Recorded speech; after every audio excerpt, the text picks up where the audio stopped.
Assalamualaikum and hello everyone. My name is Nurin Alfa binti Azmi. My metric number is 27914 and I'm from Group U. So for this assessment, I have to do a video presentation with a specific theme that are given by our lecturer, Miss Asmarina. And my theme is about nature. So let's start. Nature. What is nature? Nature in the broader sense is the natural, physical, material world or universe. Nature can refer to the phenomenon of the physical world and also to life in general. The study of nature is a large and it's not the only part of science. The phenomenon of the physical world collectively, including plants, animals, the landscape such as mountains, oceans, stars, and other features or products of the earth as opposed to human, or easy to say, is not made by human or human creations. Most of the time when people think about nature, they always think of places untouched by humans. Nature is often considered something that exists far away from cities. But in reality, the division between nature and city is blurry. There is nature all around the city or around us. So now I will show you the nature of Bukit Air Forest Eco Park.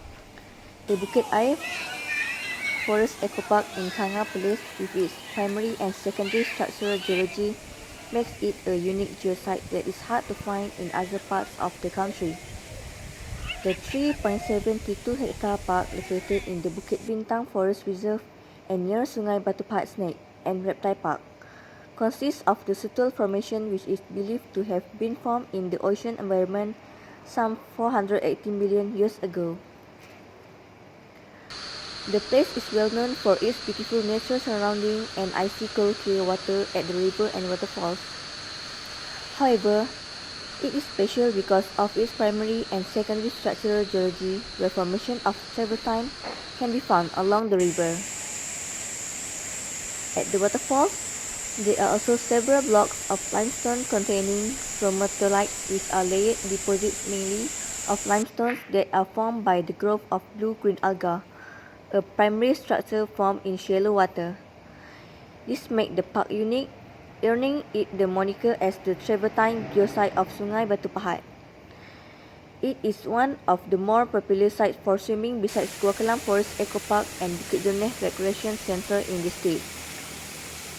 Okay, my next destination is Empangan Timah Tasuh. Timah Tasuh Lake is known as Malaysia's Grilling because of its mountainous backdrop and vast lake landscape, similar to the breathtaking view that the China city is famous for. Unbeknown to many, the lake is actually a man-made reservoir built in 1992. Its name was derived from its two surrounding rivers, Sungai Timah and Sungai Tasuh. More than just a scenic spot, the lake serves a number of purposes to the state of Malaysia. They include supplying water, preventing floods by functioning as a catchment area, improving paddy fields irrigation system, and breeding fishes. The size of the lake is ginormous as it measures close to 1,200 hectares, being the size of 1,806 football fields combined. It can also hold up to 35.3 million liters of water. There isn't much to do around Timah Tasuh Lake itself, but there are a few resorts dotted around the lake that you can check into to enjoy their facilities and have a proper place to relax by the lake and enjoy the view. Okay, my last destination is Gua Kelam. Gua Kelam, or Cave of Darkness, is a 370-meter long limestone cave near the small town of Kaki Bukit. Gua Kelam Recreational Park is popular for its enchanting cave walk, where you can enter from one end of the cave and come out at a different location. Kelam Cave is one of the formulary caves located in the Nakawan district and has been managed by the Perlis State Forestry Department since 1997. The Clam Cave is also located within the Wang Mu Forest Reserve with an area of 2,000 hectares. The town adjacent to the Clam Cave is the Bukit Kaki as far as 500 meters. Gua Kelam is famous for the discovery of tin mining in the cave of the middle of the last century. According to history, the name Clam Cave is a title given by miners in the dark of the cave itself. They hate to use carbide lighting to illuminate the area in the cave. The Clam Cave provides a 1.5 km long cave interpretation cave covering roads on cement, land, and creek paths. Visitors also have the opportunity to see the runway for iron ore built, trolley trucks, and paths constructed using rocks by tin miners.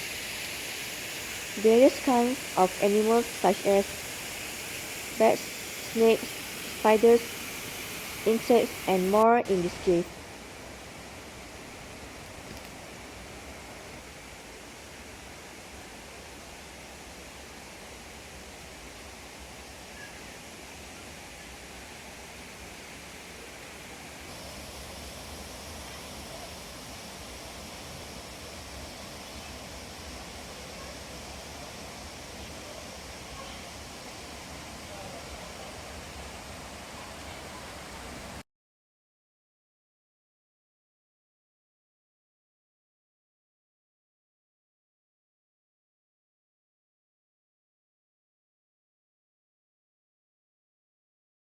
So, in conclusion, nature has a powerful transformative power which is responsible for the functioning of life on Earth.